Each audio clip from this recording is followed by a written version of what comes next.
No, because this is going to come out after the Eurovision, so I have to like temper all my Eurovision chat and pretend that I'm... Yes, please. I still haven't watched any of the songs.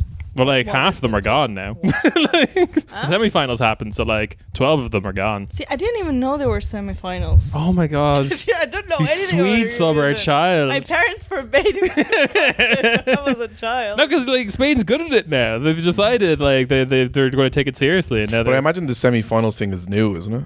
Oh, relatively, I Like, guess. I doubt it was there in the 90s. When, No, See? 2000s when it started. Yeah. See, because of the fragmentation of the Soviet Union. Yeah. Eastern Bloc expansion. if only they had so many more If countries. Yugoslavia didn't break up, there wouldn't be semi-finals. Is Yeah. basically it. Ah, Yeah. okay. I mean, I have exciting Eurovision 2024 news that everyone's very excited for. What? Luxembourg has joined the competition again. For the first time in 30 years, Why? the musical powerhouse that is Luxembourg. Why did they leave and why are they joining again? Why do they leave? Oh, God. Petty bullshit, probably. So, you don't know I thought you would know. no, yeah, facts. right? So, like, So if Luxembourg are in, are Israel out? no. It'll be a cold day now before that happens, unfortunately. No, what was it? The only one that I do know is that like Erdogan personally is basically keeping Turkey out of the competition. Like he's like the only one opposed to it happening. Everyone, That's what could get him re-elected. no, because like the Turkish people want to come back. They love it. I don't know. Okay. They were good at it. They're just like, I don't know. They would just do like the Disney soundtrack for a film set in Turkey. That was their theme all the time. It was just like, oh, we're Turkish, and everyone was like, yeah, you are, yeah. That's all you have to do. Is there any country that sings in their own language this year? Oh yeah, tons. Yeah, Ireland.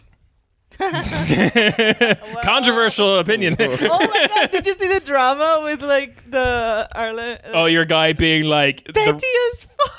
yeah, the rest of Europe has a conspiracy against Ireland, even though we my hold the God. records for most wins. But whatever. Oh, one of the singers said that. Yeah, on the main Instagram. singer Yeah, of Wild Youth. Wild Youth. nothing wild or young about them. Yeah, well, I think I definitely heard about them like a fucking decade ago or something. They're on that like kind of Really? Danny Corona kind Yeah. of scene, aren't they? They opened for Westlife once, but like in 2018. You know they're fucking terrible when like Robbie Keane is doing like 15 Instagram stories of like, could all my followers vote for them? It's like, what the fuck are you talking about, Robbie? Look, there's a PR manager somewhere in Dublin working his ass off. For Well, this. didn't their actual manager get Yep. sacked before the Oh thing? yeah, because Yeah, they were because he was transphobic and corona and vaccine denying. pro-Putin as well. I'm pro Putin. Yeah. Yeah, Oh wow. Yeah. Just a And he was- grab bag of one. And he was very mad about Ukraine Being in it. Oh, winning. last year. And he's an Irish guy, is he? Yeah. Wow. Yeah.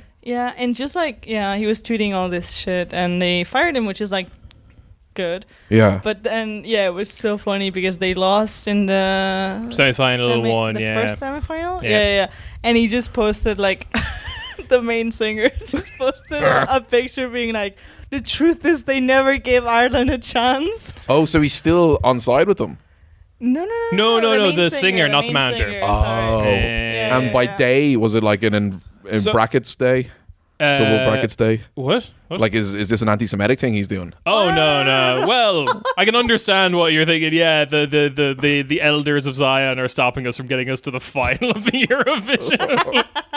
No. He was just like really upset that like nobody cared about them. Yeah. But it's like It was fucking terrible. it was like I listened to the song itself. I was like, man, that's something that I would like that I listened to when I was like 15. Yeah. Well, that's good. And, like- If a load of 15-year-olds are into it. That's the thing. But like Eurovision, it's like There's a lot of old people watching. it's Yeah. yeah, exactly. A lot of like Which they queer adults. that too, but you have to lead into the other side of the vote, which is like the old women voting, because like there's again my patented theory of understanding Eurovision, the fuckable grandson. They were definitely on the what? grandson The what? side of things. The fuckable grandson. The fuckable grandson. Yeah, if you want to appeal to the two different types of Eurovision audience, which is like the very camp LGBT, like semi-ironic viewing, you have to be Okay. fuckable. But if you want to appeal to the old biddies in the middle of rural Poland who are watching because they have nothing better to do, you have Yeah. to look like you're a good grandson who would call. As in, like, But they still want to fuck they want him. to. They want to. No, fuck their no. That grandson. the other people want to fuck him. You have to. You have to be. You have okay. to. You have to solve the contradiction. You know, Yeah. thesis, antithesis, synthesis. Yeah.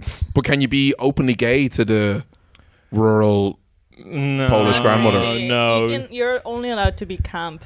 camp? Yeah. Yeah, no, Like British 70s camp. there's a bit of like you can be. I still cannot stress enough that there's huge portions of the European audience, both West and East, that will just see two men kissing and be like, "This is the straightest thing I've ever seen in my fucking life."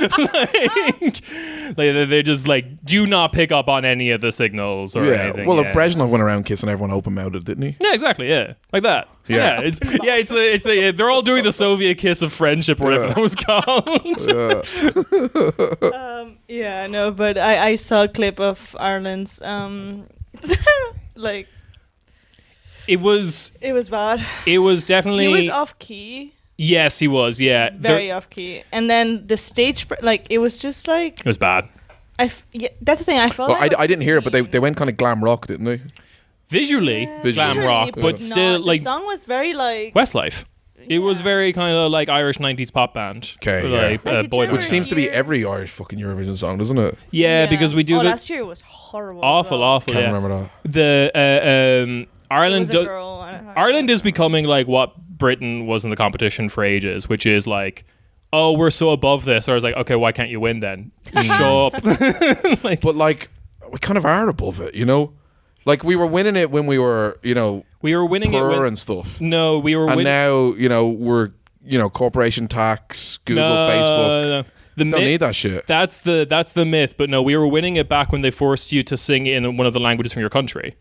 So back when we were winning it, we were like, we could sing in English when a bunch of countries couldn't. And that's why we were winning. Yeah. The UK also has a lot of wins from the same period of time. They have like 5 wins. Because they sing, They were singing English. and people and people on the continent understood. Yeah. When someone would I come think along. that's completely downgrading all those wins by saying that. Oh, absolutely. It is. 100%. And I don't know, I'm not going to go along with it.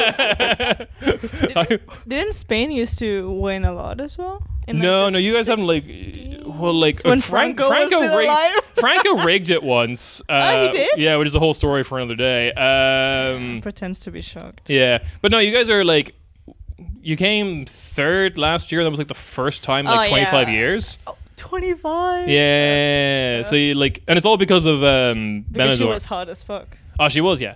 Very on the fuckable scale, nothing on the grandson scale. I can tell you. They're that much. comparing. They're comparing Israel's this year's entrance. She's to- copied. to- Yeah. She's copied the whole thing. I saw her outfit as well. I'm like, excuse me, that's literally Yeah. what's her name? Chanel. Chanel, yeah, slow mo. Wore last year. Yeah. No, Ukraine won it last year. Yeah, they did. Yeah.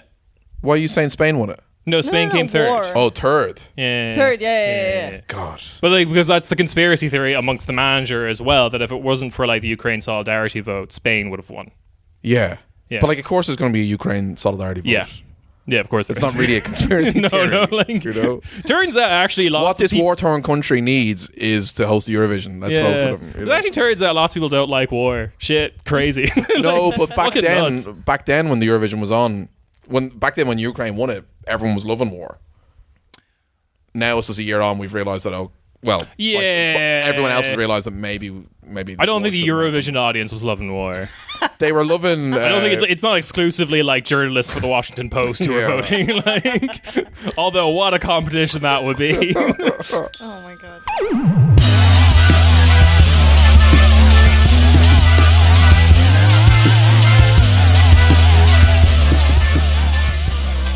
Hey, welcome to Weekly Corner Späti. It's me, Ciarán, and I'm here with Uma. Hello.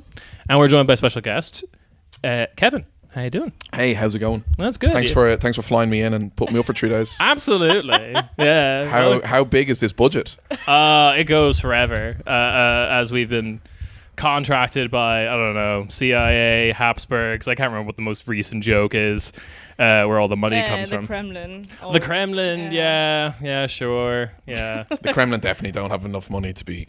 Oh God, no! I love whenever I read plans of like Russia trying to win hearts and minds. Yeah. There was one in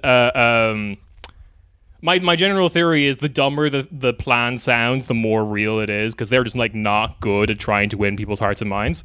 So like there was like the plan was, they've been funding lots of politics in Germany to get like the AfD, Die Linke, and Sarah Wagenknecht to team up and make one like anti-war bloc. And it's like, you can't even get Die Linke and Sarah Wagenknecht to work together. But it's interesting you say that. That's literally the only news that I read about. The only news that I read about in like Irish Times and stuff like that in Irish media is about that.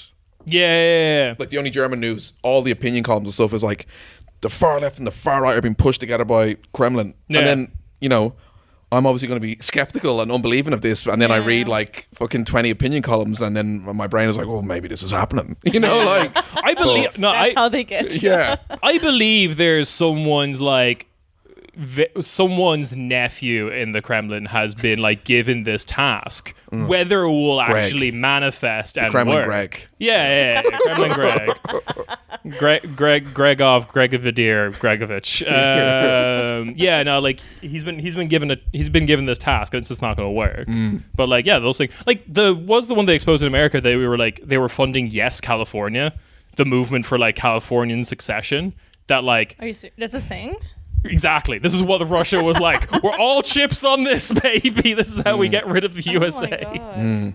And it's like, yeah, 20 guys who play way too much Heart of Iron, like really into this, I guess. I'm sure at some point Spain was like, oh yeah, the Russians are funding Catalonia to be independent or something like that. Yeah. And like, probably they sent a check somewhere that ended up in a post box that got like ignored or something. I don't know. Like, they don't know what they're doing with this. Like they said, they gave all their money to like Salvini in Italy, and then like, oops, Maloney's in charge. And we fought that one.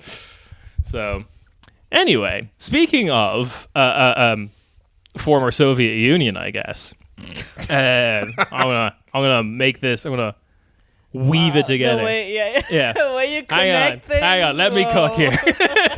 Let me cook. Now, I want to talk about a recurring character on this podcast, just for a little bit of an amuse-bouche. Bera Ivanishvili is at it again. Who is? Yeah, okay. So Uma has not been around for a lot of Bera episodes. Listen, people from this podcast, you just say random word, like random. There's a bunch of people noises that you think I know who they are, but I'm not as like online as you guys are. No, like I'm the only person in like who doesn't speak Georgian who posts about Bera Ivanishvili. And then the listeners know who he is, and I'm there like, I don't know. Through my insistence and my insistence alone. Okay, so for recap for new listeners, and definitely not for people in the room. For Kevin, he doesn't know what the fuck. Please. Bera Ivanishvili is the albino rapper son of Georgia's richest man, Bidzvina Ivanishvili, who runs the political party Georgian Dream, which is named after his son's first single, Georgian Dream, and his record label, Georgian Dream. The majority shareholder of his record label is the current Prime Minister of Georgia, Irakvishvili. Iraqi something Vishvili. Okay. Anyway, that's not important. Bera has been in a lot of like... Bera's Wikipedia page has a controversies section, right? Because early last year, a bunch of tapes were leaked of him and the current prime minister talking about how they're going to use state security services to harass his online critics. Not like political critics, like his musical critics. Okay, Yeah. Valid. So mostly this was like... Totally fine. Some waiters in Tbilisi who'd posted on Facebook about how this album sucks. One 14-year-old was made cry in front of his like neighbors. Like someone that's like call them fat or something like this. Like, No, because the state security service rolls came up. around and was like, Oh my God. Yeah, don't be talking shit about Bera's new album. look the head in you. I've listened to all of his music. And is it shit? Yeah. Okay. I mean, What like, would you expect? It could be. hey, it could happen. Right, you know? It could happen. The son of Georgia's richest man could have natural have talent. yeah. Definitely not something he paid his way into.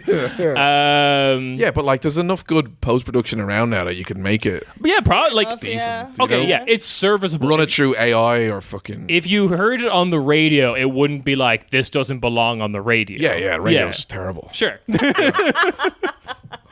Anyway, And sometimes he sings in French, and I don't really know enough French. Wait, what? Yeah, because he was born in Paris, because he was like kind of in exile when he was born. He's 28 years old and was all like, Georgia was doing civil war back then, I guess. Doing. They were going through a phase. Civil warring. Who hasn't? And so, anyway, controversy section. However, Bera has not been posting a lot lately. He's big on TikTok because he's currently implicated in an honor killing trial. What? Yeah, where like a teenager killed another teenager in Georgia and basically implicated that like he got the idea from Bera Ivanishvili. From his music? From his like social media posts and stuff like that. Yeah, because Bera is about family. And like, don't insult my mom and things like this. And if you do, I might kill you. Implication. Anyway. So he's hired what I'm assuming is a bunch of people to edit his Wikipedia page. And this came to my attention when he went with the bold strategy of, under controversy, someone just replaced the whole section about the whole tapes and, you know, harassing critics and stuff with just the word none. Which, bold move. It's never been done before. We've never tried this. Can you not just delete the actual, like, controversies thingy? I think you might need like... Well, no, you need the editors from that. Yeah, you need a higher status. Yeah. So he's obviously premium editor status. Okay. He's obviously got to the editors. Well, no, because everybody can edit the content. Yeah, but it only stays edited for like half an hour before one of the editors. Well, it's surprising to learn that this like random Georgian B-list celebrities Wikipedia page in English isn't highly monitored except by freaks like me. So how did you even? Who? Oh, I have to shout out Ben from Bad Gays. He was the one who found it because like you were talking about him on the episode of CPAC, and he was listening to that, and he was true. What's Bera up to? And then he checked the Wikipedia page, and he took the screenshot and sent it to me. So I love how people just send you the most random shit, being like everything that happens with everything that happens with Bera Ivanishvili, anything that happens with Volt, I just get sent I get tagged in it immediately. Anyway. Eurovision now this time of year. Anyway, so that's what happens. And then obviously people come in and be like, what? Then people who stand Bera or his dad's political party come in and say the tapes were fabricated. I listened to the audio. I don't understand Georgian, but it doesn't seem like AI voice. Yeah. I don't feel like anyone's made an AI voice for the Georgian language yet. Yeah. For this guy specifically. Yeah. But he wasn't saying go and kill this person. No, the guy was just influenced by the music. That was the honor killing, but no, on those tapes he is saying that like we should get state security services to harass the people who are mean to me on Facebook. So this isn't like some like fucking acid trip Beatles thing where someone goes and kills like. No. I don't know why I said acid trip Beatles. I don't know who went on an acid trip from listening to the Beatles and killed anyone. I'm sure they did. Somebody somewhere. Anyway, so that happens, and then it gets replaced with like. People are constantly doing this editing war. It's the most activity this Wikipedia page has seen. One of the people who come in and edits proves that they are Bera's digital media manager and uploads their CV. And like, I'm looking at this, and then the editors come in being like, you're too close to the source. You're not allowed to edit the page and stuff like that. Weird thing. He doesn't want to be called a rapper anymore. Which I feel like is sad. Okay. He just wants to be called a musician. He's past the rapping phase, I guess. He's like a DJ that's like, I'm actually a producer. Yeah. That's everybody in Berlin. Yeah. And I actually had my mate in mind who I'm going to meet now in a minute. Shout out, Mark. Okay. Then a new section gets added by what I'm now suspecting are a bunch of people who just really like the political party Georgian Dream, who are now who are in power, and they add a section after they reluctantly admit we're going to have to keep the bit about you having a bunch of tapes harassing Facebook critics. So they add this section of claiming that those tapes are fabricated. And says, following, this is the same group that accused Bera of plotting the 1996 death of Tupac. Links. Wait, what? Yeah. Links. But he would have been like 6 or something, would he? Who would have been... Oh, no, it gets to that. Don't worry. Okay. On September 7th, 1996, famous American rapper Tupac Shakur, brackets Tupac with the 2, to let you know, was shot 4 times in Los Angeles. The rapper died of injuries on September 13th. Despite numerous theories and investigations with the murder or murders of Tupac, the murder's true identity is still unknown. And then, last sentence, in all caps, Bera Ivanishvili was born on December 23rd, 1994, and wouldn't even be 2 years old on September 7th, 1996. 2 years old. 2 years old. So what are we trying to say here? So, the Georgians have learned how to mold time before them. No, so they linked to this post that supposedly been made by the political opposition to frame this sweet, innocent rapper boy. And it's very clear, it's very obviously like a joke. It's very obviously someone just taking the piss and like shit posting on Facebook, being like, "Oh yeah, new conspiracy theory: Bera killed Tupac." Okay. Oh my god! Like all the like. I actually didn't take it as a joke when you were saying it. Yeah, like at the end of this is seeing how much they want this like on the internet and denying it. I'm just I believe now you killed Tupac. Yeah. I bet it was a corner Späti listener.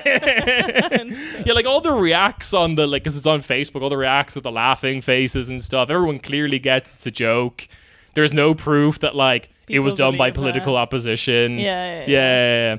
So anyway, that's the fun I've been having, and I've just been getting lots of really fun Georgian tabloid articles that first of all, the coolest alphabet in the world, but then also just like pictures of Tupac with pictures of Bera right beside them, just being like, did he kill Tupac? Oh, so this is like, you know, good big news in Georgia, is it? Yeah, exactly. Well, like, yeah, like, you know, whatever's on the front of like OK Magazine. Yeah, absolutely. Although I did post this. So I'm just thinking of like everyone that legged it from the Russian draft is just sitting around in corner shops. Yeah, living like this is you acclimating, like you're integrating to Georgian society. You will need to know who Bera Ivanishvili is. And we will need your opinion on whether he did or did not kill Tupac by the end of the week if you want to stay. Oh my god, yeah. So that's the fun I've been having. I did post about this, and some Georgian followers of mine were like, "What? When did this happen?" I'm like, But yeah. How do I transition away from this now? Well, who else was from Georgia? Stalin. Oh yeah, you're a pro at this. He's podding with the best of them. So yeah, we had Kevin on to talk about a documentary being made, Reds and hÉireann, which will be coming out pretty darn soon after you listening to this. So we, as a privileged podcasting elite, Uma and I, have actually managed to watch a press preview of the... Oh yeah, right? Like, you're new to Berlin, but we're big deals. I got recognized in a pub for tweeting recently, and I got so upset by that. For tweeting and not podcasting? Yeah, someone recognized me from Twitter. I'm like, oh, this recognized sucks. Your face? Yeah. Oh. It's on there. Okay, yeah. My full name's on there. Nick and I were having beers, and he was like very drunk. Oh yeah. He went outside to get a cigarette out of someone, and someone was like, "Oh, I recognize your voice. You're from Cornish Späti," and he was like, yeah, I get it. And he was so upset that that's not the real me. It's a character I do. Please call me Nicholas. Yeah. Anyway, go on. Sorry. Oh yeah, that reminds me of the weird Liz Holmes article that came out recently of like, Liz is dead, call me Elizabeth. Oh fuck off. Forget all that weird things I did. Scamming and pushing someone to suicide. Anyway, yeah. Watch this film, and it is a documentary. I think quickest summary is on the Communist Party of Ireland, just as a little kind of like potted history of them, basically. Yeah, it wasn't meant to be a history of the Communist Party of Ireland, so I don't think it is. Okay, like I don't think you come away from it like really knowing anything about it. I don't know. Would you? You watched it? So like, I guess the first, I get what it'll be like 10, 15, 20 minutes is like the kind of history of like when they started. You directed it. What do you mean you forgot? Oh yeah, I forgot that. There is context. There is history. Yeah. But sure, yeah. At the end of the day, But like, there's no fucking historian or academic in it. Everyone that's in it, no was- they lived Primary it. sources. Was in it. Yeah, exactly. yeah. everyone that was in it was in it. You know what I mean? So, yeah, it's like it's meant to be. I suppose, in the oral history tradition, capturing people's voices who went and did this thing. The deadline I put on it for was you had to have been in the Communist Party or in Conley Youth Movement, the youth wing of the Communist Party, before 1991. Sure. So you had to be in it while there was actual existing socialism, apparently, in Europe. Yes. Before that fell apart. Yeah. And then the thing that drew me to doing it was I think I read Vivian Gornick's book, The Romance of American Communism. Okay. So she's American writer from a Communist Party family. Her man and dad were in the Commie Party in America in the 30s. And then she kind of moves away from that and then gets deep into feminism and then sees then how 70s feminism then becomes hardline and stuff like that and starts splitting, and then she starts going, oh, this just reminds me of my communist family. Sure. You know, that kind of way. Yeah. And then she goes, oh, maybe I should go and fucking chat to those people in their 60s and 70s who were in the CPUSA back in the 30s. And then the next 400 pages was this amazing kind of road trip that she goes on around America for 6 years, meeting people who probably should have just had academic lives, but who dropped out to be workerists and working in the factories and all this kind of thing. Right. And then it just got me thinking oh, I know a lot of people who are in the Communist Party of Ireland. Maybe it'd be cool to do something like that with her. And then obviously I'm not able to write, so I was okay, we'll just film it. Yeah. And then the main thing that drew me to it was just what's it like when the world, that's the 1990-91 full stop. It's what's it like when the world falls apart? You know, everyone in Ireland says, oh, the Catholic Church is gone. Oh, there's no more Catholic Church anymore. It was there's still a Pope, there's still a Vatican, and there's literally still Mass every Sunday. You know, that kind of way. Yeah. But you know, there's no Soviet Union. It's literally gone. So I just wanted to ask Irish people or people who are in the Communist Party of Ireland, what is it like when the thing ends, that you've gone and given fucking 20, 30 years of your youthful years to, and then how do you feel after that? Are you oh, what the hell happened? You know? And it ended up being everyone I ended up interviewing ended up having been Communist Party of Ireland members. I tried to talk to some people who were kind of high up members of the Workers' Party. Sure. That's why it's called Reds, because I wanted to have a fucking broad kind of thing. But it's not broad. People who were in it, who were in the film, had been in different parties, but everyone was in the CPI. But people in the Workers' Party seem to have been, who are of age, seem to have been when I met people gave me their time. It was nice and stuff like that. But they seem to be more depressed when recounting the fall of communism than people who were in the Communist Party. Maybe because people in the Workers' Party, had 5 TDs, fucking 3 MEPs. You know, they were an emerging, really big force by the end of the 80s. They were basically controlled the RTE for a wee bit, more than any other equivalent party in any other country. Totally. Yeah. Well, I don't know. I'm sure there was major political influence in state broadcasters around Europe, I imagine. But not a workers' party usually. Yeah, and it was a section of the Workers' Party that ended up being kind of run by this dude called Owen Harris. A very interesting guy who was up to his neck in court cases in Ireland at the minute, you know. And let's try not get into one. Libel in Ireland exists to destroy people. That's my understanding of it. Yeah. Incredibly. Yeah, it's insane. Which would be something if it'd be something that a new government could hopefully push against, but then I was well, why would they want to? But the Workers' Party had major influence in a section of the Workers' Party, a cadre within the Workers' Party, who, when the 80s and stuff like that, it turns out they're actually just unionists, you know. And then in the 90s, they end up Harris ends up being a PR dude for Fianna Fáil and David Trimble and stuff like that. A lot of strange people entered the Workers' Party grinder, and came out of it in like very different spheres around, absolutely, like yeah. high court judges, lots of stuff, you know, which could be like a victory for the broad front nature of it. But no, whereas the Communist Party, Yeah, as we all know, Ireland's a communist country now. yeah, so as we know now, Ireland's a communist. Yeah, but like the Communist Party, the people in this film would have been a way more of a tighter, kind of smaller party than the WP, but still would have acted as like kind of like an ideological touchstone for a lot of people. Yeah. People who were in the WP, people who are in Sinn Féin, people in the Labour Party. Like there's this amazing moment when the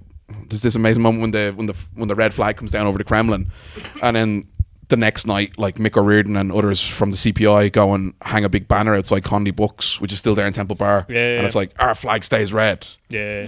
But the Irish Times have this like from in the next day have this like really fucking sarky, taking the piss kind of article, but in the article it says who's in the crowd outside watching the banner come out, and it's Labour Party members, some councillors, it's like some Sinn Féin councillors and members, Workers' Party people, like the broad left, you know. And that's, I think, what the Communist Party's kind of thing was. You didn't have to be in it. Like there was people in it very ideologically driven and like really kept the thing going. And then people like Eugene McCartan, who comes up, features a little bit in the film, who like made sure the thing stayed alive throughout the 90s and stuff like that. But then it had, and it still has, like more of a broader thing where people can like dip in and out of it and, you know, take some spiritual guidance or whatever and like and move on with it, like, you know, the kind of way. So yeah, it has influence on the Irish left. But yeah, I don't really know why we did the film, but yeah. But we've done it now, so please watch it. We've done it now. Yeah, because like it's like, I think you're definitely right to go with the cutoff date of like 91, obviously, because like before watching this, before like a couple of years ago when I started to like actually investigate Irish history, especially like Irish left history, where like this stuff can be very hidden if you're not looking for it. Totally, yeah. Even with the Workers' Party, which you said had like these kind of like benchmark successes of 5 TDs and things like that, still also quite hidden, unless you're looking for it. And I thought it was very interesting to see. It was like the fall of communism was an interesting moment in the documentary, as well as Czechoslovakia. Yeah. Because it is very interesting, in my opinion, to see what this group of people who are like both simultaneously so far from all of this and yet also kind of close, because they believe in it. A lot of them went on these trips to Moscow at various points, but at the same time, like, there is one other place you can go in Europe that's further west, and it's Iceland. Like, it's from like further from the Soviet bloc, the Eastern bloc. And also, like, the impression you always get if you ever read like broad histories of the Cold War period, Ireland does not get a mention, does not get a look in at all. No. Weirdly, when there's like a war raging on the island, like, you know. Yeah, absolutely. Yeah. And yeah, like I think there was also this kind of like, whenever you talk about like the American attitude to the Cold War and the European continent, because I'm a freak obsessed with Gladio and shit like that. It is amazing how much, like, one, it's obviously like we're just going to leave Ireland to British intelligence. We're probably not going to fuck around much there. They've got this, quote unquote. I think there was also a surprise by the American intelligence community that like that war that you're talking about raging going on didn't just end in 91 as well. Yeah. They I think they'd fully convinced themselves it was like a purely Cold War thing. Yeah, and it would just go away with like Yugoslavia and the rest. Probably did end like cause of 91 as well. Yeah, you know? It's pretty darn close, the dates, for sure. Yeah. But yeah, no, it is interesting. Like, and there's a book that came out last year or the year before by John Mulqueen called An Alien Ideology. Right. And it's kind of like about how Ireland interacted with Soviet Union and stuff like that throughout the Cold War. Yeah. And again, it's the Soviets kind of being like, we can't get really too tied up here. Yes. Because this is a war with Britain. And, you know, Which, We- you know, we- it probably could cause World War III if we were to, like, start milling in here. Well, like that was the if you ever read like certain histories of like Cuba as well. It's like it does kind of come across in some readings that like Cuba effectively tricked the Soviets into like supporting them. Kind of like, you have to support us. We're doing the thing you want countries to do, and they're like, oh well, shit, okay, yeah, Yeah. But you are really close to Florida though, so like, There's an amazing poster from like one of the Tory like clubs, and it's like I know it, yeah.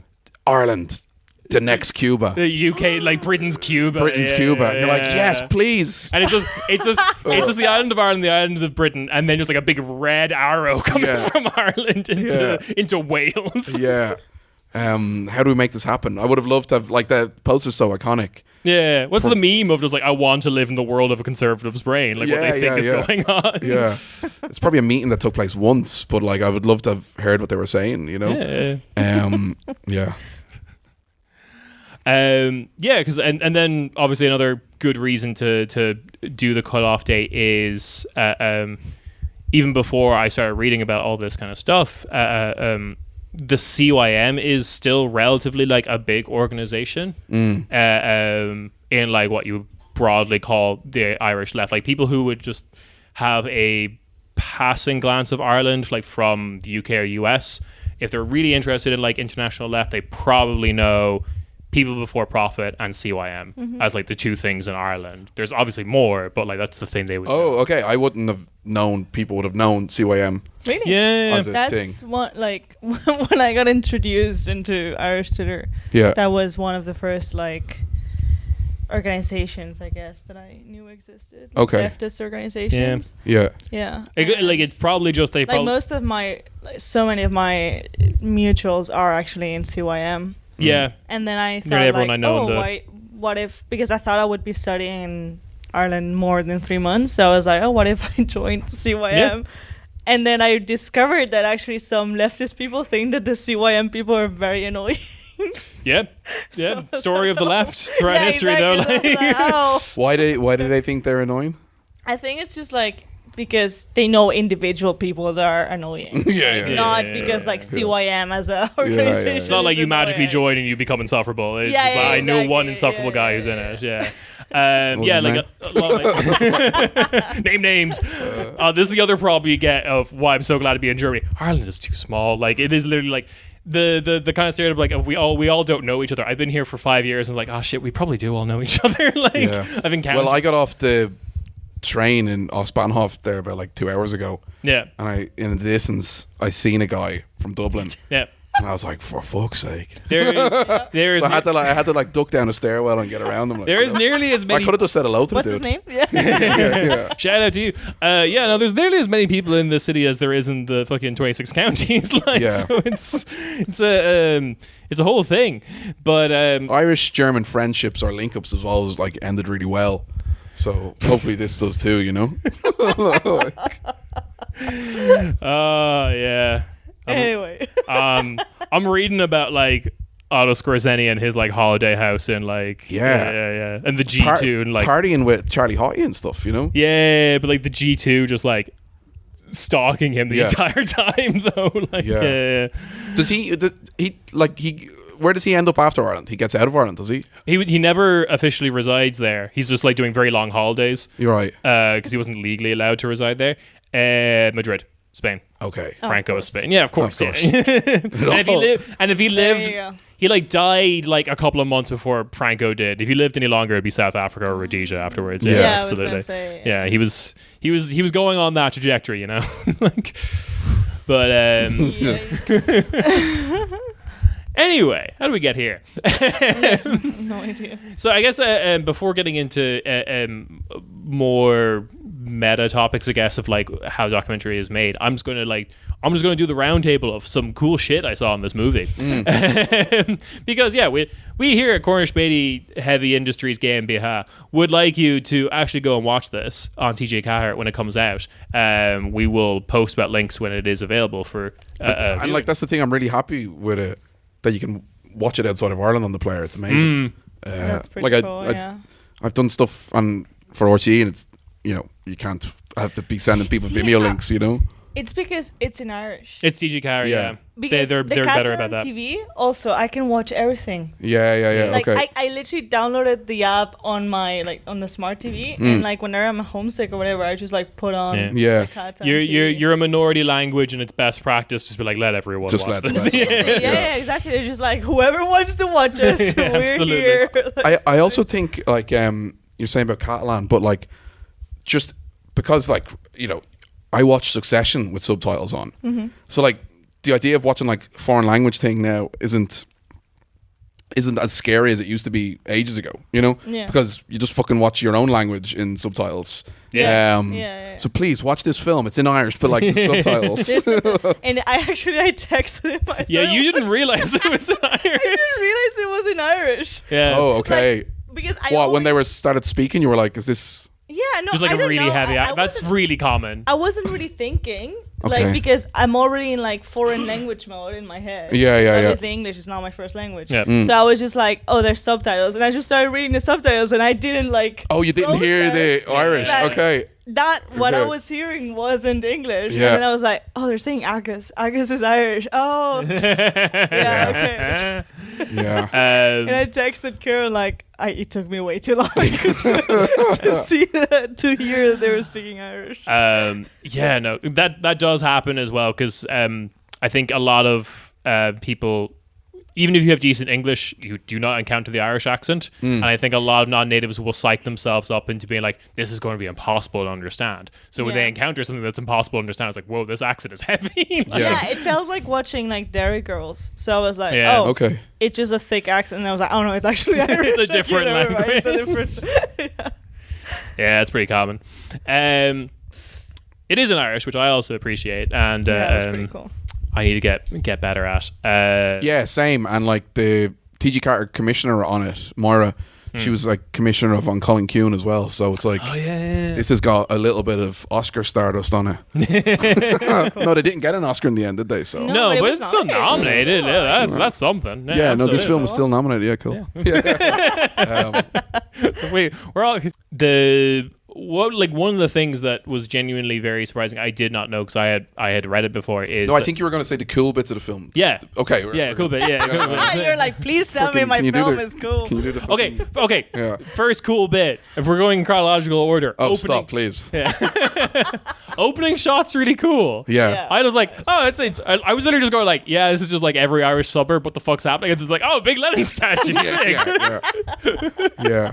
And that's like that back garden is about 3 minutes from my house, Yeah. and it's You'd never know. you would never know that it's yeah, That it's just there. yeah, it's the back garden of a DCU professor who like So cool. yeah, who specializes in like post-Soviet states or whatever. No, fair enough. And he's got like fucking, someone was like, you need to go talk to him, blah, blah, blah, blah, blah. So we went and knocked on his door, and then he's like, come on in. And he was the most help ever, Yeah. And he's got 2 sheds out his back garden, specially built sheds with like fucking air humidifier thing on it or whatever. And it's just like full of original stuff from ex-Soviet states. Yeah. Like, So cool. Lenin photos on whatever this material is like that had been ripped out of like stuff. Every fucking issue of Pravda, it seems. Yeah. Family photo albums, blah blah blah. Just That is so cool. and he's just has it. He just has it there, and then, as you'll see in the film, he then has a massive bust of Lenin's head. Yeah. That he got shipped over from a railway station in Moldova that just had it thrown out the back.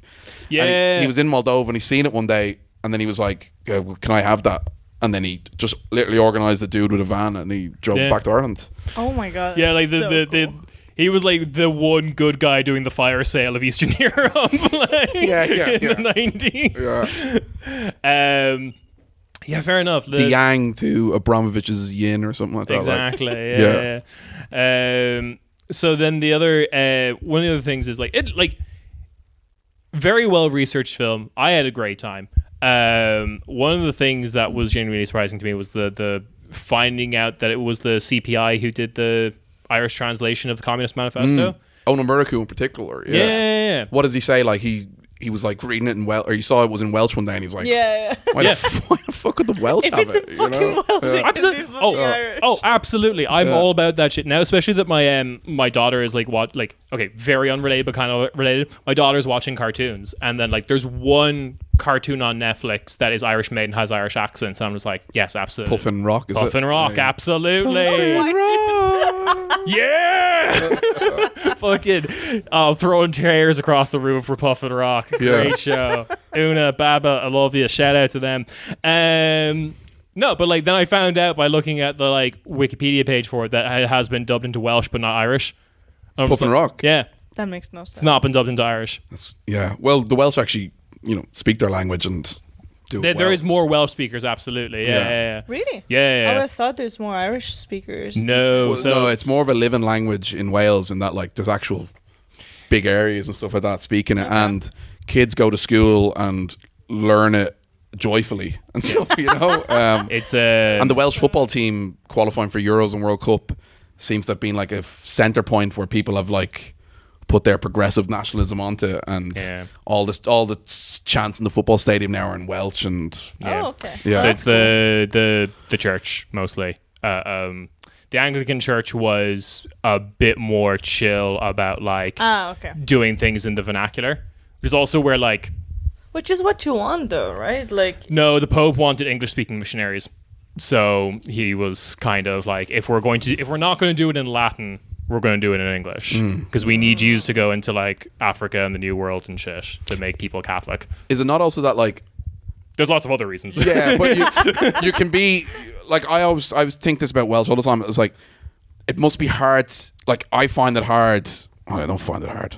I like, but an expression, to be like, you're in a bar in a like Bâle, a place I've never been in Switzerland. Sure. But hypothetically, you're in a bar in Bâle, and someone's like, "Oh, whereabouts in England are you from?" And you're like, "Dublin." And then they're like, blah, blah, blah. But if that's hard for me, it must be extra harder for like someone from fucking Swansea. Yeah. Like, no, I'm Welsh, blah blah blah. So therefore, if you go and speak a language that isn't English, yeah. must be their protective barrier.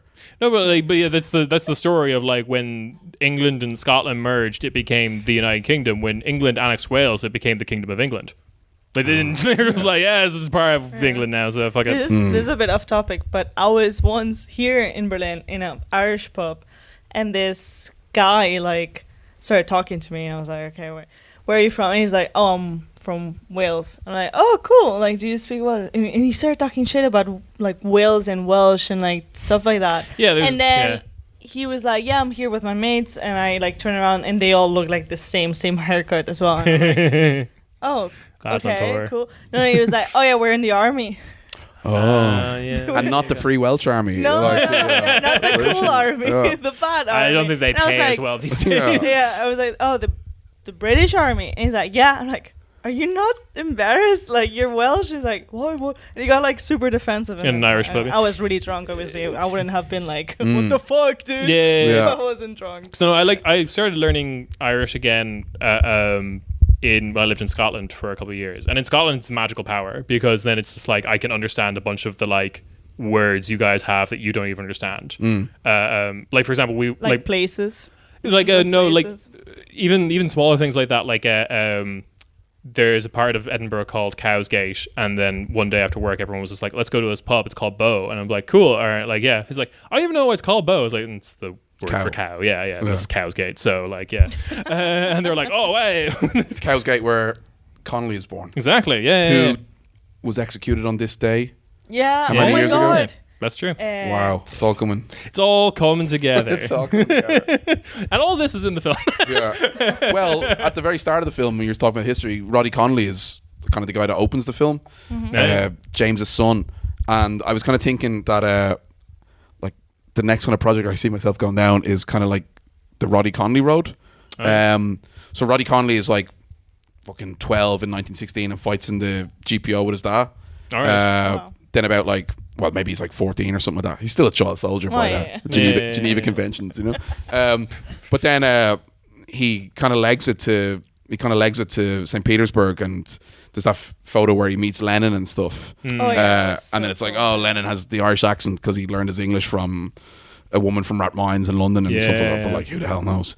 But so he meets Lenin, and then he like, you know, comes back to Ireland and lands in the middle of the Civil War, and that's when like the first Communist Party of Ireland is founded, the 1921 Communist Party of Ireland, and they're putting out like amazing newspapers where they're really against the Civil War at the beginning, and then eventually run with a headline something like Civil War Now or something like that, you know, that kind of way. And then obviously the Civil War in Ireland that kicks off in Dublin when the Four Courts is bombarded and stuff like that. But Roddy Connolly and the Communist Party are like in and around the area of the Four Courts, and they're calling themselves the Red Guards. And I'm like, I didn't fucking know this. This is great stuff. Like, you know, there was a bunch of lads running around Dublin at the start of the Civil War calling themselves the Red Guards. Connolly ends up then being like a high up member of the Irish Labour Party, like in the 70s, and hanging out with our president today, Michael D. Higgins, and stuff like that. So James Connolly's son had a life. Well, okay, I guess this leads to like one one of the topics I want to talk about, which is just like discussions of this. I'm going to call it like the broad left of Irish history, or certainly like post-independence or post-Civil War kind of period of like 20s onwards, and it's kind of like, because like I remember reading about what is it? The IRSP, Seamus Costello, yeah. And like I remember just like Wikipedia page, and then just like quotes from, I think, Connolly's daughter or granddaughter, Nora Connolly, at his funeral. Yes, yeah. And then it's just like, because like again, he's the guy. Basically, she says he's the guy who took my father's words most. Blah blah blah. That's very proudly displayed on his Wikipedia page. Absolutely. But like, again, Connolly is this person you learn about in school. He is a part of like secondary school curriculum, as is every other like member of the Rising. And it's just like, oh yeah, they have kids. They get kids. Like, but like, why aren't they everywhere? Yeah. Like, imagine if Washington's kids were still around. The Americans would be going fucking nuts. Well, I think it's because his kids decided to, like, you know, not get involved in the Free State. Sure. Though his great grandson or his grandnephew died recently. Yeah. And there was a very big obituary to him in the Irish Times, and it was like an amazing obituary. I think it was Roddy Connolly, who I've just talked about. Yeah. Roddy Connolly's son. But anyway, he joined the Irish Army and ended up as like a fucking lieutenant colonel in the Air Force. Right. So like, you know, but he was doing that kind of off the back of like, this is what I'm doing, this like to honor James Connolly, you know, that kind of way. Right. My fucking grandfather who fought in the Easter Rising. But and then there's another one of Connolly's, Roddy again, I think his name is, who was like big in saving Murr Street and stuff like that. The last battle site of the Easter Rising and that. Yeah. But no, like Jim Larkin's relations and stuff like that must be knocking around like what's absolutely yeah. Like not even like that they have to be on my television screen, but surely someone who's like talking about them, even like it's just I was fairly politically ignorant for a grand portion of my life. I am definitely from a Fine Gael family that does not want you to think about Ireland too much. So like it was, but like it wasn't like a lot of media was not helping. It was just like, yeah, Connolly, he's got a train station in town, and that's about it. Don't think about it too much, kind of shit. Like, and it's really, they wouldn't. No, I mean, it's different now that we've gotten to like the centenary of like 1916 and 2016. It's being talked about a little bit more. Yeah, but you don't talk about Connolly being like a Marxist or anything like that. Absolutely, no, yeah. Connolly is like apolitical, and he shot some guys. That's kind of mythical figure. He fought for everything that Eamon de Valera fought for. They had no like, it's they like loved each other. It's all kind of squashed into they all kind of like believe the same thing. Yeah. So it's. But he is kind of like the godfather of the Irish left. Like everyone on the left will claim like the lineage back to James. I mean, even the Social Democrats today. Yeah. And I actually do think voting for the Social Democrats is probably the highest form of consciousness that we can expect right now in Ireland. It's like it's there, yeah. You know? Even the Irishmen that went to fight for the Spanish Republic, their group was called the Connolly Column. Yeah. Like the position he holds in the kind of like Irish left mythos is, for anyone listening, is definitely like the exact same as Rosa Luxemburg holds for like the German left. Like it's the big deal. It's like it's the guy. It's the person you like. Read this person first. Kind of thing. And maybe like I always feel that about Berlin. I'm like, isn't it crazy they've got places here called after Rosa Luxemburg? I was like, but I don't think about that about James Connolly in Dublin. And it's like, of course. Yeah. And you're like, oh, a capital city of a capitalist country with places called after like a Marxist revolutionary. Yeah. But Rosa Luxemburg places here is the same as Connolly Station in Dublin, like, you know. Yeah, but it's because in Ireland they, as you said, like they just they just hide the Marxist identity of Connolly. Like it's just like, no, he was just a leader in the rising. Like don't think too much about what he actually said. Don't read what he actually wrote, you know, he just he died for our sins. And that's it, Like all the people in 1916 were functioning the same. They all just had different names and different facial hair. Don't think about it too much. Exactly.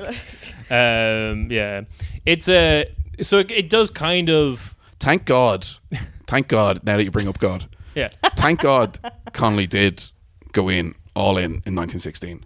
Like if he hadn't, our memory and lineage, I don't know, like it's dodgy territory, but having a Marxist in there with like Europe's first worker army, the Irish Citizen Army, you know, it gives the left for the next 100 years kudos. If he hadn't have been in there was a couple of other strange people in the GPO and things could have went very differently, you know. So thanks for doing that, James. Shout out. Shout out to James. Sorry you died. But like, yeah, I think another part of this as well, and I definitely feel it being outside of Ireland, is that like a lot of Irish history is published by very small Irish, like especially like left history, is published by very small Irish publishers, and it is very hard for me to get a lot of these books that I would want to read. Connolly books. It's Connolly books. I just have to, whenever I go home to visit, I just have to drop into Connolly books. I'm like, oh, what do you got? And sometimes even then they don't have it. It's just like, it's like there's this one bookshop in Kildare that has this book. And I'm like, well, fuck. It says they'll deliver to Germany. It's like, great. How much though? But yeah, it can feel like it's not a secret history, but it does feel like a secret history. And I suppose that was like the main driving force to doing this film. It was just like I've been knocking around the left since like my late teens or whatever, you know, kind of way. And one of the best bits was you go on a march or you go to a meeting and then you go to the pub after, and there'd be older people there who would have been knocking around in the 70s and 80s. Like one dude would be like Alan McSimone, who passed away a good few years ago, and he'd been around the left. He'd been like in the officials. Then he was like original anarchist, you know, and he was just sarcastic and cynical, but like stayed on the left for his whole life. Like, you know, he wasn't just in and out. He stayed, but like he just had like just the best anecdotes. And like after every rally or march or meeting, you'd just be like, we need to go to the pub and listen to Alan. And he'd never repeat the same one, you know, that kind of way, because he just had them for days. He just had fucking pocketfuls of them. And then like someone else who I really wanted to interview in this, but again passed away, and COVID and stuff like that, I fucking couldn't get to him. It was like my friend's father, he's a fucking friend of mine, Manos hÉireann, whose father is Michael, who fought in Spain and who features in the film. But like Manos again was just like in every far left split. He was in the Friends of the International Brigade. He was also in BICO, British and Irish Communist Organisation, who were like, you know, fucking head the balls, you know, like, and I'd openly say this to Manos, you know, but like again, they went and they did these things, and they like threw themselves at the historical moment, and you know, like they went down these rabbit holes and stuff like that, but always with the idea of like a brighter tomorrow or something like that. They weren't doing it out of like any sort of careers or anything like that. You know, like joining BICO, I was like, joining BICO was not going to get you well in your career. It might get you far north here or something like that. But like, but like these people, you know, they went. But so I was like, when Alan passed away and then Manos passed away, I was like, and not to say everyone in this film is going to die soon. Like, my film's cursed. I was just like, I just want to start. And I found an old Instagram message that I sent to like Breen, who did the sound mix on it. And I was like, oh, I'm going to do this like 10-minute film where I just interview loads of people who were communists in the 70s or 80s. Will you do a sound mix on it? Yeah. And then obviously it fucking then became this. Yeah. So I think that was always the original thing of just like get these people on camera, just given some sort of flavor of like what they lived through. Because there's also this thing in Ireland, and I've said this a couple of times about this film, is of like, oh, in 1990 Mary Robinson was elected, and whoa, and that was literally a really big and good thing. Sure. You know, if you're gonna use like fucking landmark moments in history to like plot it and stuff like that, but like it did help change it. But anyway, it's like in 1990 Mary Robinson was elected, and then people started being liberal and progressive and blah blah blah. Yeah. And then I was like, there was fucking loads of people before that. Yeah. I also find that like it's very easy nowadays to be like on the left in Ireland, or like, you know, just it's not very easy, but it's like, I mean, you're not demonized yeah, as much as yeah. Whereas, you know, Noel Brown, who set up the DSP and, you know, was basically just like a European social democrat, and like, you know, all these people. No, he's the devil. Yeah. It's like, he wants women to have rights. You know, and he doesn't want them to retire immediately as they get married. Yeah. It's like, you're like, it's like, so to choose this course, this trajectory in the 60s, 70s, 80s, as these people in the film did. And I'm not saying like these people are the people who changed Ireland, but I'm just saying they chose an uneasy road. Yeah. When now it's like a little bit easier to choose those roads, like, you know, the kind of way. Yeah. So I kind of wanted to like be like, look, it wasn't just me and my like, you know, late 20s, early 30s people who voted for gay marriage and abortion.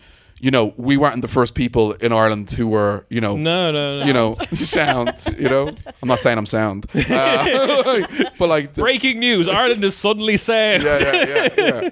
But like, there is a lineage there through the decades. Yeah. And if you want to put it at the beginning of Jimmy C going into the GPO and like bring it from there, like there's been people banging their head at this thing for like a long time. Haven't fucking got anywhere, but like they've kept banging their head, like, you know. Yeah. So like, because what is it called? TG Cahir. 4. Yeah, you know, I know. It's 4, but like, yeah, when it's written down, I see the number 4. I got that part. I know how to read things. TG Cahir. Yeah. It's a state-funded. Yeah, it was set up in the mid-90s. It had its anniversary birthday last year. Yeah. Maybe 30 years. Yeah. But it's basically Michael D. Higgins, our president, who who personally funds. No, but he was Minister for Ireland. Arts at the time, Yeah. and like He's the one who he basically pushed it over the line. I'm probably like erasing loads of people there, but it was him as Minister for Arts that like got this thing there, Right, like, and now like 30 years later, it's just pumping out fucking commie propaganda. Yeah. That's what I wanted to ask. Oh, absolutely. How hard was it to like get it? Because so is it in Irish because TG Cahir like picked it up, or was it already an idea? Or it was definitely already an idea. Yeah. And then I said it to I threw it around the place, and then TG Carter were the ones who were like, we would like to talk about this, we're interested. I also had like pitched it to them after it was coming close off the back of another film that I did a couple of years ago, which people seemed to like and got good reviews. So it was great. You know, so when you're in that moment, you got like 6 months where you can like pitch something I'm else. Still hot. Yeah. It's like, I'm fucking hot right now, TG Carter, you know. Keep the train moving. But so you're just like, it's gonna be exactly like that one, you know, the one that you liked. Even better. So yeah, like it's a fucking niche pigeonhole thing, because you're like, right, you need to have been in the Communist Party before 1990. Yeah. And also, do you speak Irish fluently? You know, like, and then it turns out that a lot of them did and do. Yeah, like I was except like 2 of them, all of them spoke Irish. Well, one of them was from Philadelphia originally, so it's like, give her a pass. And maybe the 2 from Belfast. The 2 dudes from Belfast. Yeah, which that's like a whole other kettle of fish. Just some dudes in Belfast. They're like 80 years old. dudes. I'm sorry, but that is just like the cool history teacher. It's like, all right, listen up, class. There was some dudes in Belfast. There was this dude in Moscow called Stalin. There was this dude, and anyway, you know where we're going. Plays custom rap tape about the October Revolution. You might think history is lame, but listen to this. Listen to this. Because like that was kind of surprising. To a little bit like. I was hearing some of them speaking Irish, and I was like, okay, this is the brief of the movie. You have to speak Irish. Fine. But then they cut to the archival footage of Fake. The like amazing. Yeah. For anyone who doesn't know, this is like super cool archival. Yeah, we love archival footage. As a fucking nerd myself, I feel like everyone on the left loves archival footage. That's just the thing. Like, yeah, I feel like we all have history degrees. Yeah. I'm a fucking dumbass. But the Fake, if I'm not mistaken, was an Irish language news program that was on the English speaking channel, right? That was on RTE, yeah. It was on RTE, yeah. Which is like, I think they're bringing back now. They've just announced they're going to have like an Irish language current events. I didn't know that. On RTE, which is like, that's should have been a thing forever. Yeah. But then like, then they're just going to like Communist Party headquarters in like the 70s or whatever, and like they're also like, well, here's our Irish guy who can speak Irish, we'll just roll him around kind of thing. It's like, fucking hell. Token Irish. I mean, it's just, I get a little bit like, but Fake also followed the Communist Party of Ireland to the Communist Party of the Soviet Union conference. Oh fuck yeah, and they're there in the Kremlin. Yeah, that was right. Yeah. You know, I didn't know they were on that shit. I didn't know about I didn't know about Fake or any of this archive. Yeah, and I remember being in like the RT library. And like that's the best thing about doing these things is like they're like, here's the key to the library, like go look, you know, kind of way. So I was in there for like fucking 2 weeks, maybe all in, and like just, and like it takes you such a long time because you get one tape and it's like a fucking VHS tape and you're watching it, and then so cool. It's got Can I nothing. Be hired for the next one? But it's got nothing to do. The tape will have nothing to do with the thing you're doing, but you're like, you won't find out until you watch it all.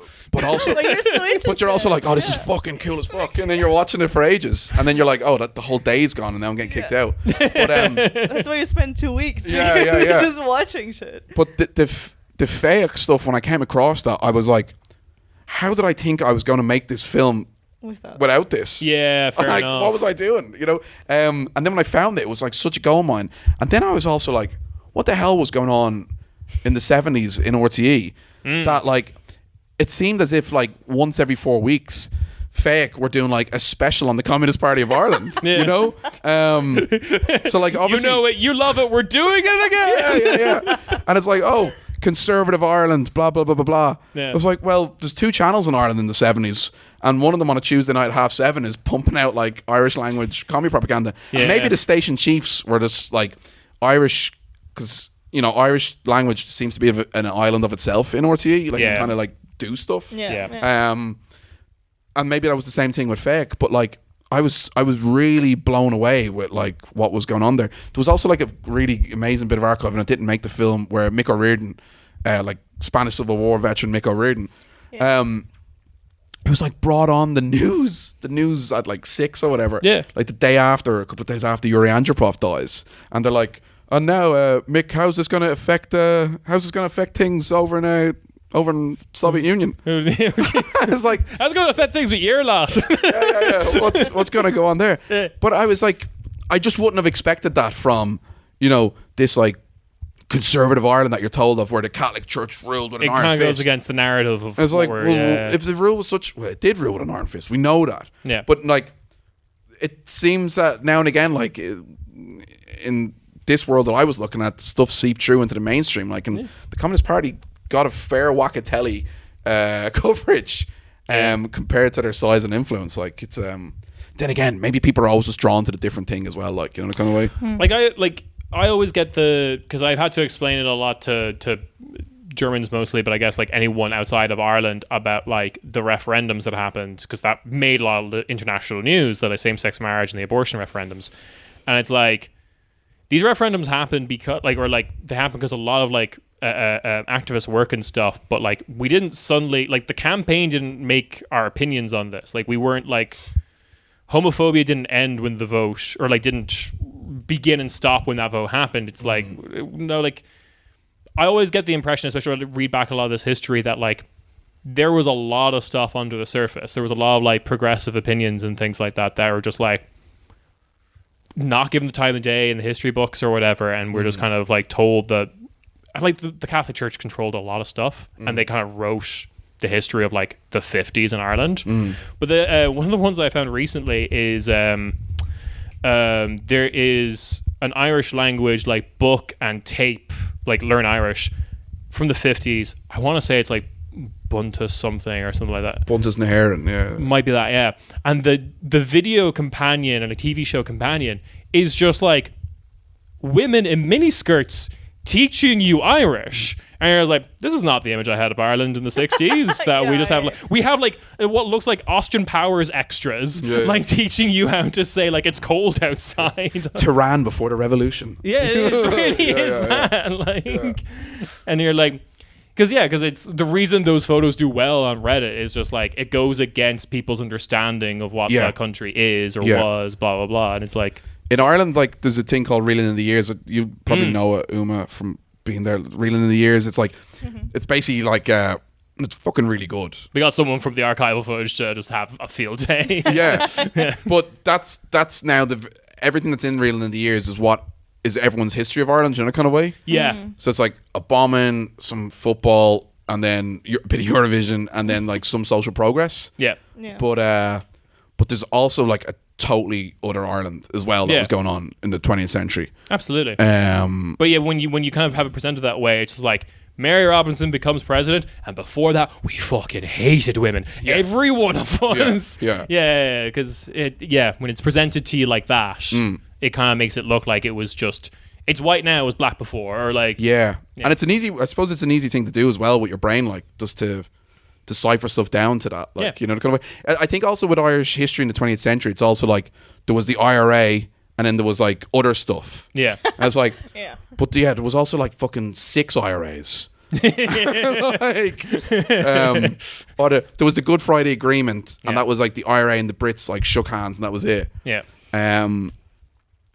I don't know, maybe that's like, you know, that's the surface level stuff, and then below it there's like really loads of interesting shit. Like, one of the things I struggled to find out was or one of the books I was looking for when I was back last in Ireland was kind of like the left or academic take on Ireland during World War II, but like in Ireland, in the the Free State, like, because that's actually like very hard to find because it's not a part of Republican history. It's not really considered like a huge part of it because when you get to that time period, it's like what's happening in the North mostly. And the stories I hear about just like no freedom of press, the emergency, quote unquote, like is just kind of like, that's super interesting. I want to read about that, but I have a hard time finding stuff about it. I can recommend you books. Excellent. I found like one by some guy who works in University of Limerick, so I'm like, I'll read that. No, I had a class at UCD that was women and like Irish and British women in the First and Second World War. But my professor wrote a book on like Ireland and the Second World War. A bit maybe like focused on women and the home front, but like Ireland was neutral anyway.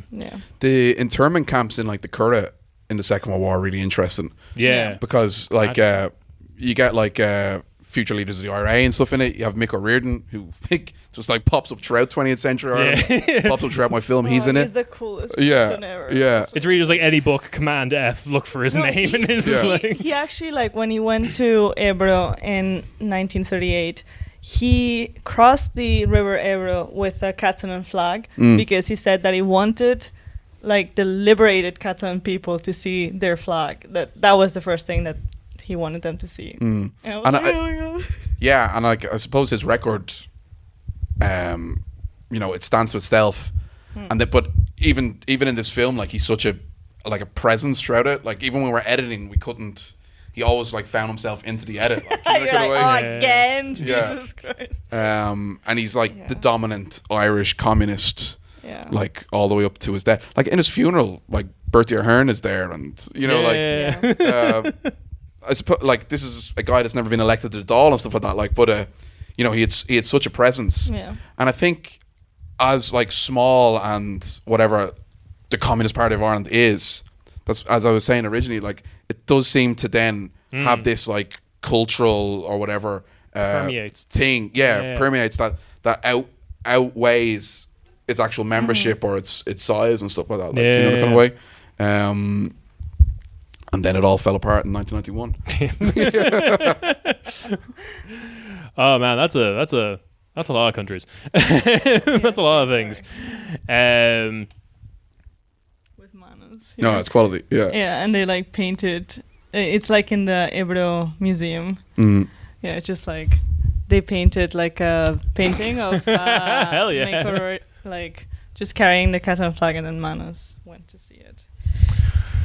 Right. So I guess the I guess one of the last questions I want to talk to you about is kind of related to a lot of what we talked about here, but I am just kind of curious of, despite, you know, what you've done already, despite what you plan on doing, because you talked about Roddy Connolly,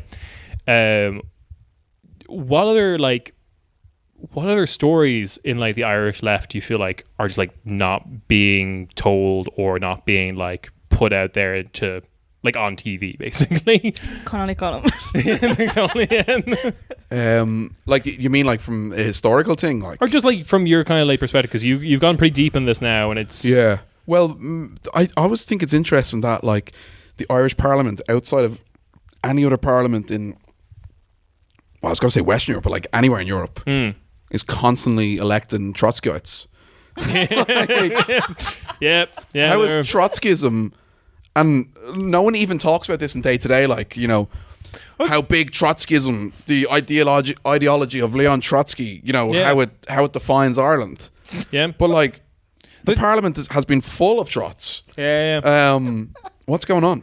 That was the UK was somewhat similar as well, because like, but they all went like a very different direction. Of they all became like weird right wing pundits, because that's like fucking everything on Spiked.com. They're like all of them were like Trotskyists at one point. Live in Marxism, yeah, exactly. And it's just like, again, what the fuck happened here? Yeah. Something on these two islands. When Trotskyists get out to it, something magical happens. Yeah, maybe Trotskyism was never meant to be. Was never meant to go this far west. But for some reason, people are into it. Yeah.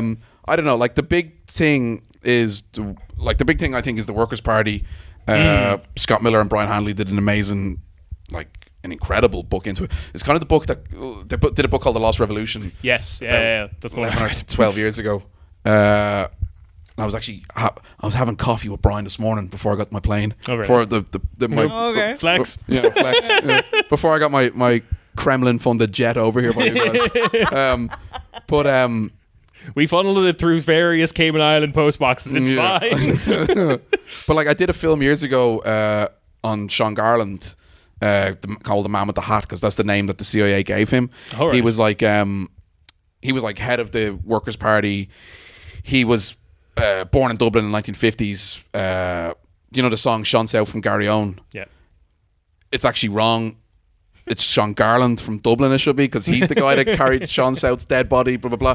But he goes from like IRA, militant in the border campaign, all the way up to, you know, hardcore Marxist, and then being wanted by the US for extradition for forging, you know, dollars with the North Koreans in like the mid 2000s.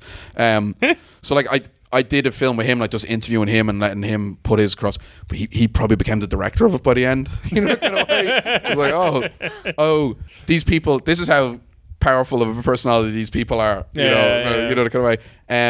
But I think there's so much more to be explored there. Like the government that came in just after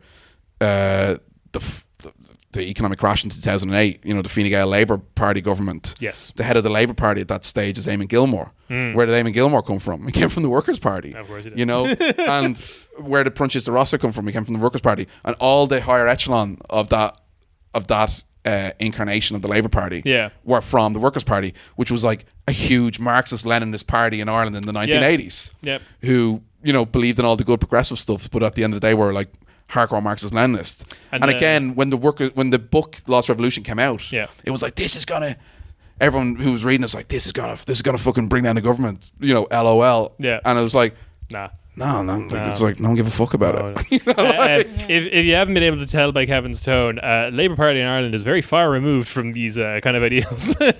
yeah. Yeah. But they have started reusing a little red starry plough badge, so They maybe they're coming back. they seem to be doing a lot of flailing in the wind, trying to figure out what will make them work again. Yeah. Yeah. Well, yeah, they seem to have just taken a turn towards, you know, socially progressive issues, which is totally fine. But I think that market is like full, and Fine Gael may even have that market. So, Yeah. you know, I don't know if you have time, but I wanted to ask, like, because I noticed that most of the people, or if not all, that are in the documentary, they're not members of the Communist Party anymore, yeah. and many of them like left like last year, 2 years ago. Well, do you know what you're talking about here? No. No. Like I wanted to ask. This like, was leading what's to a going question. on. Oh, okay. So I wanted to ask, like, what's going on? Yeah. Well, that's interesting because we did a screening of the film a couple of weeks ago in Dublin, and a couple of my mates who were at it were like, all those people with like 2021, like, are they dead? And I was like, no. But basically, there's been, in the last like couple of years, there's been a split in the Communist Party of Ireland. Okay. So there's a new party now called the Irish Communist Party. Oh yeah, that's how you do it. And it's I remember at the time when I was like, should this be the film? When I followed this split of this Communist Party of Ireland to the Irish and then wiser people were like, absolutely no way. No way. Yeah. You've gone niche enough. You don't need to do this. But basically, yeah, there's a split. It seems to have a lot of people in the north of an older generation have gone Irish Communist Party. A lot of people in the south have stayed Communist Party of Ireland. Okay. It's a split. It's very odd that, you know, you could stay under this organization right through the 90s and the 2000s, and then you have a split now, you know, in the last couple of years. You're like 5 years old. But there's lots of different strands as to why that has happened. And I don't know the definitive thing. I just know like about 5 different sides of the story. Again, it's like real left train spotter stuff. Yes. And if you read the Phoenix magazine or whatever, they do like nice sarky little articles and columns on it every now and again. But I think the Communist Party of Ireland have patented the sunrise logo with the hammer and sickle underneath it to keep it theirs. But yeah, that's why in this film you will see some people with 1968 to 2021. It's like, well, like, what happened?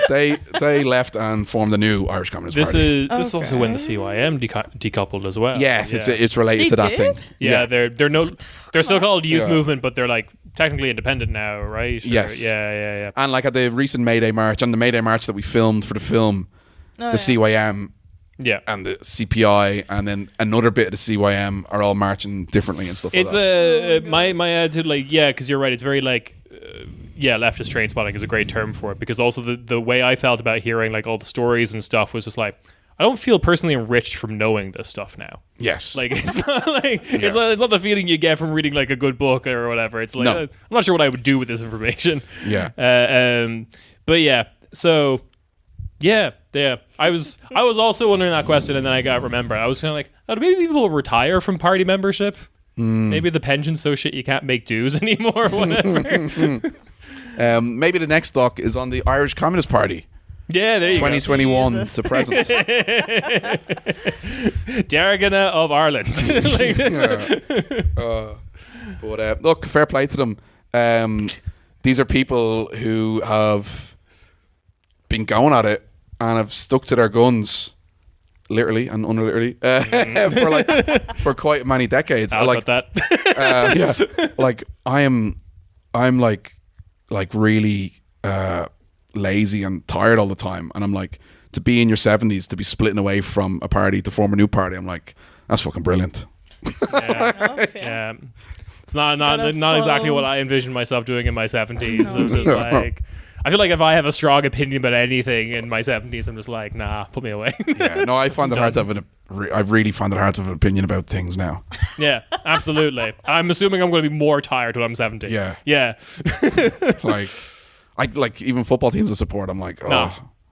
It's Eurovision, and that's like 1 week in a year. They drew. Oh, Not okay. for you though, Jesus No, Christ. I You start like- Christmas. Yeah. Yeah. 5 months in advance. Yeah, Eurovision season. You guys are talking like you're old. You're not old, please. I'm old. Yeah. No, you're not. You just have a kid. That I have a doesn't kid. make you old. A kid makes you feel old. She has boundless energy. Yeah, well, fair enough. She'll just wake me up by jumping on me. It's terrible. Anyway, I could never. with that, thank you, Kevin, for coming on. Oh, thanks for flying me over. Yeah, it's amazing. Yeah, absolutely. Yeah. You're very welcome. We have a deal with EasyJet. That's who funds the podcast. with Aer Lingus. It's just EasyJet. Yeah, the dark machinations behind the Corner Späti podcast. Budget airlines. Cool. So, do we have anything to shout out? Other than the Hamburg live show is underway. Is it happening? Things are happening. That's all I can say. If you're in Hamburg, leave the next 4 months free for when we eventually get a date. And yeah, movie's called Reds and the HÉireann. It is available on TG Cahir soon or now, depending on when this comes out. There will be a link. You can look at the link. Anything else you want to shout out, Kevin, before we go? No, that's good.